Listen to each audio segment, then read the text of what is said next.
When Spider-Man No Way Home was released in 2021, audiences were given the opportunity to see Tobey Maguire don the red and blue of Spider-Man one more time. Fans were ecstatic to see this beloved figure back on the big screen playing the character that launched him to superstardom. I, for one, loved seeing him back. He has been, and always will be, the best version of Spider-Man to me. But amongst all these happy feelings, seeing Tobey Maguire brought me back to the original Spider-Man trilogy. And more importantly, to the fact that they never got to finish this awesome series and make their fourth movie. For those of you who don't know, director Sam Raimi was given the green light to make Spider-Man 4, and was asked to have it ready by the year 2011. The director got as far as writing a few scripts, as well as casting a few well-known actors, such as John Malkovich and Anne Hathaway, to be in the movie. But unfortunately, Sam Raimi couldn't settle on a script or story to move forward with, and due to the mixed reaction to Spider-Man 3, the director decided it was better to scrap the project altogether rather than make a mediocre movie. Because of this, we the fans were robbed of not only another fantastic movie, but a satisfying ending to the amazing franchise as well. So, in order to right this wrong, I decided to write my own Spider-Man finale and share it with all of you. Before we get started, if you like this video, please remember to leave a like and subscribe. Please also consider leaving a comment letting us know what you guys think about my story. Without further ado, welcome to Spider-Man 4.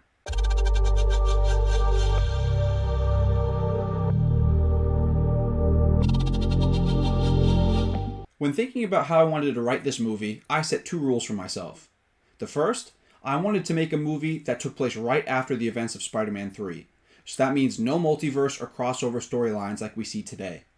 The second rule was that Tobey Maguire's Spider-Man ended when he was still in his prime. So I didn't want to make a movie that had him being a dad or a typical mentor for the next Spider-Man. I thought that was too obvious a choice and quite honestly overdone. So I'm going to keep my attention on Peter in this movie and hopefully give him the send-off that he deserves.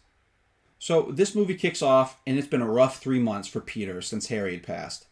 He's been trying his best to mourn the loss of his best friend, while also forgiving him for all the things that he had done. And even more difficult than that, Peter was trying to forgive himself for what he did and said to his best friend. He often had nightmares about what he did to Harry on that fateful night. In these nightmares, it almost seemed like he was watching somebody else in his own body. He would see himself dodge the pumpkin bomb and whip it back at Harry, and each time he would beg himself to stop. But it never worked.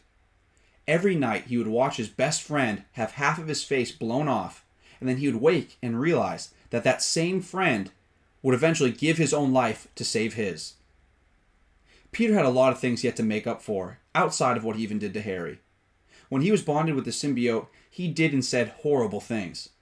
He tried to kill Flint Marko, he abused his powers, and worst of all to him, he hurt MJ. In the back of Peter's mind, he knows that these actions weren't all him, that the symbiote was partially responsible. But at the same time, he knows that the symbiote didn't create these horrible thoughts and actions, but instead amplified what was already inside of him. The symbiote amplified all of Peter's worst traits, and since then, he hasn't been able to look at himself in the mirror. Ever since his battle with Venom, Peter more than ever has felt motivated to help New York City, to make up for all that he'd done. But each day as he prepared to put on his mask, he'd hesitate. He'd look at the mask and wonder, did he deserve these powers? Could he handle the responsibility of being Spider-Man? Could he even be trusted anymore? Every day these questions would get louder and louder in his head, and he was starting to eventually doubt himself more and more. So, in this section of the movie, I'd show Peter going out a few times and having him fight a bunch of no-name thugs. People he should beat with his web shooters tied behind his back. And in each of these encounters, he'd encounter a problem. In one fight, maybe he has a concern about hurting somebody too badly, so he'd be hyper-focused on that individual and accidentally let his colleagues escape. In another, let's say, he was hesitant to fight, so that group of people actually get the jump on him, and he takes a brief and intense beating. Basically, I want to show you guys, the audience, that Spider-Man is off his game, and this time around it's not for a lack of desire, but for a lack of confidence instead. Spider-Man doesn't trust himself anymore. The wisecracking, fun-having wall crawler's gone, and is replaced by a guy who's afraid to hurt people and second-guesses himself constantly. Peter's problems aren't just contained to his life as Spider-Man, but his personal life as well. He's been struggling in school, he can't seem to hold a job, and his relationship with MJ has proven to be, complicated. He and MJ have talked many times about their relationship and where they now stand, and neither of them seem to know. They both have things to apologize for, and they both blame themselves heavily for their current situation. Even before Peter was connected to the symbiote, he wasn't really the best boyfriend. He didn't listen to MJ, he was selfish, and he basically cheated on her with Gwen Stacy. Do I even need to mention the fact that he basically smacked her in the face at the jazz bar where she was working? MJ, on the other hand, was a poor communicator in my opinion. She was either unable or unwilling to tell Peter her problems, and she didn't tell him that she wanted support in other ways than he was giving. Looking past that, she also did basically cheat on Peter with Harry, and then went on to break Peter's heart due to Harry's further manipulation. During Peter and MJ's talks, they would occasionally get into some pretty serious arguments. After a particularly bad argument, MJ storms out of Peter's apartment and leaves him to his thoughts. Peter lays in his bed and he begins to drift off to sleep. After falling asleep for a short while, he's awoken by the sound of his broken door being lifted open. He looks over to the door and sees his best friend Harry? Peter thinks he must be dreaming, that he's about to enter one of his nightmares again, but this time it's different. Harry smiles at him, just like he used to before he found out he was Spider-Man. Harry begins to walk towards him and stands at the foot of his bed and begins to speak. He says, "Man, I thought you would have been out of this dump by now." He gives Peter a sarcastic smile and continues on to say, "But hey, I guess a person with a double life needs to lay low." Peter is still in shock. He doesn't understand what's happening. He gets up and walks to Harry with his arm outstretched. His hand touches Harry's shoulder and it feels normal. It's not an illusion or a hologram. He's real. Peter quickly pulls Harry into a hug, squeezes him tight as tears start to fall from his eyes. Harry smiles at him and says, "Geez, take it easy, pal. You're going to break my rib." Peter allows Harry to take a step back and begins to profusely apologize. "Harry, I'm so sorry. I'm so sorry for what I said and for what I did. I'm sorry you died because of me." Peter pauses for a moment, then looks down and sobs. "It should have been me." Harry puts his hand on Peter's shoulder and says, "You're my best friend, Pete. I don't regret it for a second." Peter looks up at his friend and asks, "How can you be here?" Harry smiles at him and says, "I'm not. Well, at least not really. Think of me as a gift from the Harry you used to know." Peter, clearly not understanding what that meant, makes a confused gesture, to which Harry replies, "You see, the Harry you knew thought you may need some help after he was gone, so he sent me here to take care of you." Peter again begins to tear up, and Harry moves over to comfort him. He clasps him on the shoulder a little bit more forcefully than before and says, "He had a message for you."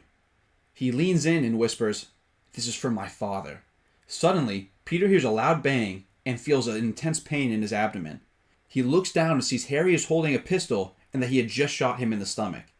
Peter doubles over in pain and falls to the ground hard. Peter is in shock, not only due to the fact that his best friend had returned from the dead and shot him, but also because his spidey sense didn't even alert him to the imminent danger. Harry stands over him with his weapon pointed at his head.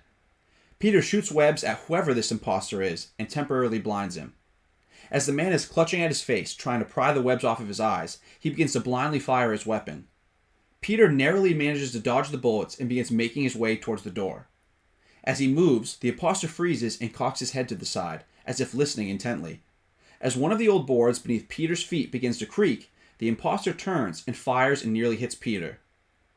Peter thinks that this man is well trained, and escape may be not so easy. He looks down at his wound and sees he's losing a lot of blood, and even with his rapid healing rate, that he needs medical attention soon.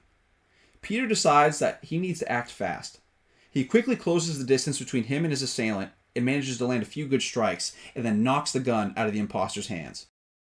The imposter lands some blows of his own, and Peter is surprised at this man's strength. The two continue their close-quarter combat for a short time before Peter begins to feel his strength fading. The other man is landing more and more blows, and he can't defend himself. He knows he needs to get out of there now. In a last-ditch effort, Peter kicks out the man's legs and knocks him off his feet. Before the man can recover, Peter jumps out his window and into the night sky and begins making his way to the nearest hospital. Peter swings to the nearest ER and quickly has to think of an excuse to explain why he was shot.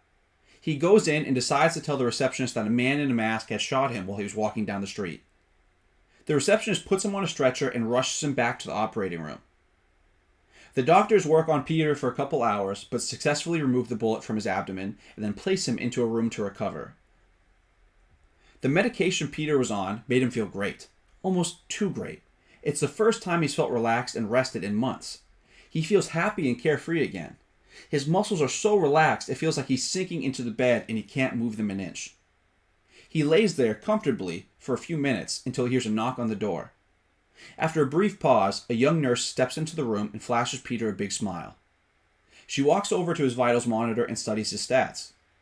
Then she turns to him and asks, "How are you feeling, Mr. Parker?" Peter stumbles over his words and clumsily says, "I feel great."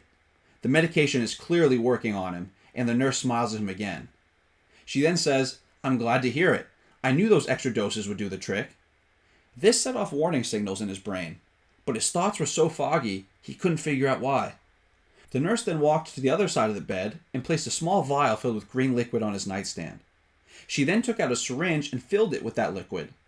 She turns to Peter and calmly says, "You know, this almost takes all the fun out of the chase, killing you while you're so pathetically helpless." Now, the alarm bells are definitely ringing in Peter's head. He knows he's in danger and he tries to move, but he can't. The nurse notices his subtle movement and says, I was worried about those tranquilizers I slipped into your meds wouldn't be strong enough for you, but I'm impressed to see I got the dose just right." She leans over Peter's bed and is clearly enjoying this conversation. She motions towards the syringe in her hand and says, "You see this? This is cutting-edge stuff.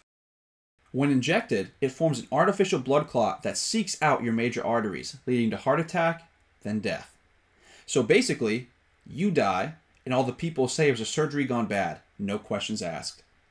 The great Spider-Man will die here alone in this room, and nobody will shed a tear." The nurse leans in, the needle dangling above Peter's neck, and she whispers, "This is for my father." Alright guys, that is the end of Spider-Man 4 Part 1. What do you think so far? Do you already know who this mystery imposter is? If you do, please leave a comment and tell us your guess. Also, please leave a comment letting us know if you enjoy this more detailed audiobook style video, or if you prefer the Cliff Notes versions that we've done in the past. If you enjoyed this video, please remember to subscribe so you don't miss out on Part 2, which will be airing later this week. Thank you guys so much for watching, and we'll catch you next time.